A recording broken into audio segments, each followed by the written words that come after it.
क्या ग्रेविटी सिर्फ एक फोर्स है या फिर हम सब अब तक धोखा खा रहे थे?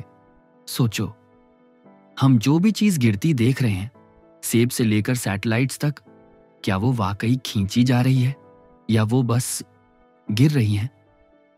आज की ये कहानी आपको एक ऐसी सच्चाई से मिलवाएगी जो आपने शायद कभी सोची भी नहीं थी। ग्रेविटी, वो ताकत जिसे हम सब ने बचपन से सीखा है, न्यूटन की कहानी से लेकर ब्लैक होल्स तक। पर क्या हो अगर मैं कहूं, ग्रेविटी असल में कोई फोर्स है ही नहीं। नमस्कार, ये है आपका अपना चैनल ब्रह्मांड की यात्रा, जहां तारे, ग्रह और गहरे कॉस्मिक सवाल सब मिलते हैं जवाबों के साथ। सर इज़ैक न्यूटन ने 17वीं सदी में गुरुत्वाकर्षण को परिभाषित किया जब उनके सामने एक सेब पेड़ से नीचे गिरा। न्यूटन ने सोचा, ये नीचे ही क्यों गिरा? और वहीं से आया उनका लॉ ऑफ यूनिवर्सल ग्रेविटेशन, मतलब दो ऑब्जेक्ट्स एक दूसरे को खींचते हैं। फोर्स इस बात पर डिपेंड करता है कि उनका मास कितना है और उनके बीच की दूरी कितनी है। सिंपल सा फॉर्मूला बना, F = G times the product of M1 and M2 divided by R², जहां F है ग्रेविटेशनल फोर्स M1 और M2 है दो ऑब्जेक्ट्स का मास, R है उनकी दूरी। लेकिन न्यूटन का यह थ्योरी तब तक सही लगता रहा जब तक हमने कुछ गड़बड़ियां नहीं देखी। फॉर एग्जाम्पल, मर्क्यूरी का ऑर्बिट बिल्कुल एलिप्टिकल है, पर उसका क्लोजेस्ट पॉइंट हर बार थोड़ा बदलता रहता है। इसको कहते हैं प्रीसेशन। न्यूटन का फॉर्मूला इसे एक्सप्लेन नहीं कर पाया। 43 अर्क सेकंड हर 100 साल में मिस हो रहे थे। आइए जल्दी से समझते हैं कि अर्क सेकंड होता क्या है, इससे पहले कि हम आगे बढ़ें। आर्क सेकंड एक बहुत ही छोटा कोण होता है, जैसे समय में होता है 1 मिनट बराबर 60 सेकंड, वैसे ही कोणों में होता है। 1 डिग्री 60 आर्क मिनट बराबर है 1 आर्क मिनट = 60 आर्क सेकंड्स, मतलब 1 डिग्री बराबर है 3600 आर्क सेकंड। ये इतना छोटा एंगल होता है कि हम इसे महसूस भी नहीं कर सकते। सीधी भाषा में कहें तो आर्क सेकंड एक सूक्ष्म कोण है जो खासकर एस्ट्रोनॉमी यानी खगोल शास्त्र में दूर दराज के तारों और ग्रहों की पोजीशन को मेजर करने के लिए यूज किया जाता है। उम्मीद है आपको अब ये कॉन्सेप्ट अच्छे से समझ आया होगा। हमारी कोशिश रहती है कि हम हर बात को सिंपल और आसान भाषा में समझाएं।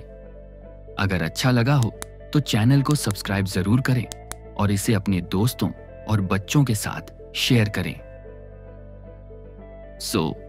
43 सेकंड, इतनी छोटी सी बात?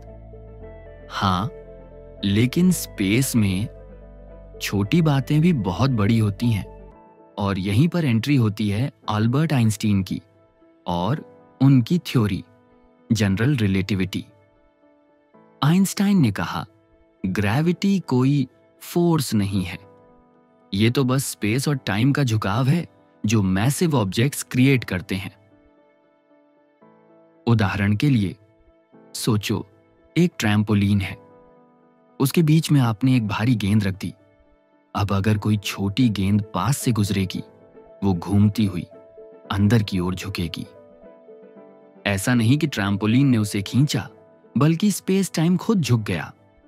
आइंस्टाइन के हिसाब से अगर आप एलिवेटर में गिर रहे हो तो आपको अपना वजन महसूस नहीं होगा, क्योंकि आप और एलिवेटर दोनों एक ही स्पीड से गिर रहे हो।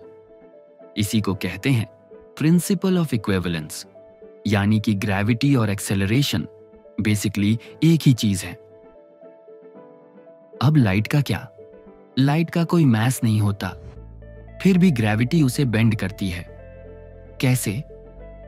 आइंस्टाइन ने कहा, लाइट भी उसी कर्व्ड पाथ को फॉलो करती है जो स्पेस टाइम ने बनाया है। 1919 के सोलर इक्लिप्स में आर्थर एडिंगटन ने यह बात प्रूव भी कर दी। आइंस्टाइन ने कहा था कि लाइट 1.75 डिग्री आर्क सेकंड से बेंड होगी, और टेलीस्कोप ने एग्जैक्टली वही देखा।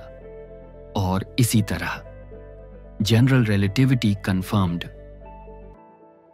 लेकिन बात यही नहीं रुकती। ग्रेविटी सिर्फ अर्थ पर चीजें गिराने वाला कॉन्सेप्ट नहीं है।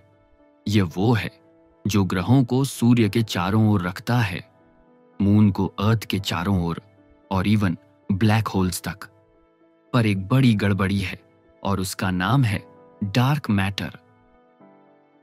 1930 में जॉन ऑट ने देखा कि गैलेक्सीज के बाहर वाले स्टार्स बहुत तेजी से घूम रहे हैं, जबकि न्यूटोनियन फिजिक्स कहती है कि उन्हें स्लो होना चाहिए। ऐसा कैसे? साइंटिस्ट्स ने कहा, शायद कोई अंतर्दृष्ट चीज है जो गुरुत्वाकर्षण दे रही है। और वहीं से आया डार्क मैटर का आइडिया। यूनिवर्स में 70% डार्क एनर्जी, 25% डार्क मैटर और सिर्फ 5% ही नॉर्मल मैटर है, जैसे आप और मैं। पर अब तक कोई डार्क मैटर मिला नहीं है, सिर्फ उसके इफेक्ट्स देखे गए हैं। तो क्या दूसरा सॉल्यूशन है? हाँ, दैट इज MOND, मतलब modified Newtonian dynamics. Astrophysicist Milgrom ने कहा, न्यूटन का फॉर्मूला हर जगह काम नहीं करता। बहुत लो एक्सेलरेशन वाली जगहों पर, जैसे गैलेक्सीज के एज, लॉज बदल जाते हैं। एक न्यू कांस्टेंट ज़ीरो डालकर उसने एक्सप्लेन किया कि क्यों कुछ स्टार्स एक्सपेक्टेड से तेज घूमते हैं, बिना डार्क मैटर के भी। पर मॉन्ड की भी प्रॉब्लम्स हैं। गैलेक्सी क्लस्टर्स में अभी भी मास मिसिंग है, जिसे केवल डार्क मैटर ही एक्सप्लेन कर सकता है। क्या आप जानते हैं रिलेटिविटी और क्वांटम फिजिक्स के बारे में? नहीं? कोई बात नहीं, चलिए जल्दी से एक छोटा सा ब्रीफ देता हूं। रिलेटिविटी यानी सापेक्षता का सिद्धांत। आइंस्टाइन ने बताया कि ग्रेविटी कोई इनविजिबल खिंचाव नहीं है, बल्कि स्पेस और टाइम का झुकना है। जैसे सूरज के पास स्पेस टाइम झुकता है और धरती उसी में घूमती रहती है। Remember our trampoline example. उसी तरह ब्रह्मांड में हर मैसिव चीज ग्रेविटी पैदा करती है। अब क्वांटम मैकेनिक्स की बात करें तो ये अल्ट्रा छोटी चीजों की दुनिया है, जहां इलेक्ट्रॉन्स एक साथ कई जगह हो सकते हैं और कुछ भी पक्का नहीं होता। यहां सब कुछ संभावना और अनिश्चितता पर चलता है। सो कमिंग बैक, रिलेटिविटी कहती है सब कुछ प्रिडिक्टेबल है, क्वांटम कहती है सब कुछ प्रोबेबिलिस्टिक है। रिलेटिविटी बड़े ऑब्जेक्ट्स को समझाती है, क्वांटम फिजिक्स छोटे पार्टिकल्स को, लेकिन इन दोनों का कोई यूनिफाइड थ्योरी नहीं है। ग्रेविटी को क्वांटम लेवल पर समझाना अभी भी एक मिस्ट्री है। इसीलिए साइंटिस्ट्स आज भी एक नई थ्योरी खोज रहे हैं, जिसे कहते हैं क्वांटम ग्रेविटी। तो अब तक हम ये समझ चुके हैं कि ग्रेविटी कोई सिंपल खींचने वाली ताकत नहीं है। आइंस्टाइन की थ्योरी कहती है हम तो बस कर्व्ड स्पेस टाइम में चल रहे हैं, जैसे कोई एंट ग्लोब पर चल रही हो और उसे लग रहा हो कि वो सीधा जा रही है। रियलिटी में वो घुमावदार रास्ता फॉलो कर रही होती है। ISS इंटरनेशनल स्पेस स्टेशन पर जो एस्ट्रोनॉट्स हैं वो ऑर्बिट में नहीं घूम रहे, वो बस गिर रहे हैं, लेकिन पृथ्वी की कर्वेचर के साथ साथ। मतलब वो एक तरह से हर वक्त फ्री फॉल में है, बस वो जमीन तक पहुंच नहीं रहे। आइंस्टाइन ने जो रेवोल्यूशन लाया वो आज भी हमारे सैटेलाइट्स, GPS, स्पेस मिशंस और इवन ब्लैक होल्स के ऑब्जर्वेशंस में इस्तेमाल होता है।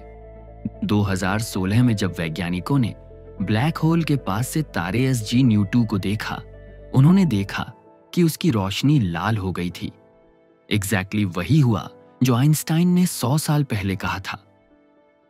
रेड शिफ्ट, जब लाइट ग्रेविटी के कारण अपनी वेवलेंथ खोती है। तो अब सवाल यह है, क्या ग्रेविटी एक इल्यूजन है? हम कह सकते हैं हाँ, अगर आप फोर्स की ट्रेडिशनल परिभाषा देखें तो, क्योंकि जनरल रिलेटिविटी कहता है ग्रेविटी कोई फोर्स नहीं है, वो तो बस एक इल्यूजन है जो कर्वेचर की वजह से पैदा होता है। लेकिन ये इल्यूजन इतना स्ट्रांग है कि इसी ने गैलेक्सीज बनाई हैं स्टार्स बनाए हैं और हम सबको जिंदा रखा है। क्या कल को कोई नया साइंटिस्ट आकर आइंस्टाइन की थ्योरी को आउटडेटेड प्रूव करेगा? शायद। न्यूटन को आइंस्टाइन ने रिप्लेस किया और शायद आइंस्टाइन को कोई क्वांटम जीनियस। साइंस इवॉल्व होती रहती है और ग्रेविटी की कहानी भी। लेकिन एक बात तो पक्की है, हम जितना ज्यादा यूनिवर्स को समझने की कोशिश करते हैं उतना ही ज्यादा हम खुद को समझते हैं। क्योंकि ग्रेविटी सिर्फ कोई डिस्टेंट फोर्स नहीं है, ये वो इनविजिबल धागा है जो हमें इस कॉस्मिक टेपेस्ट्री में बांध कर रखता है। उम्मीद है आपको ये जानकारी पसंद आई होगी। अगर हाँ तो बस सब्सक्राइब जरूर कर दीजिए। इससे YouTube को सिग्नल मिलेगा कि आपको ऐसा कंटेंट पसंद है और हमें भी मोटिवेशन मिलेगा और भी नई वीडियोस लाने का।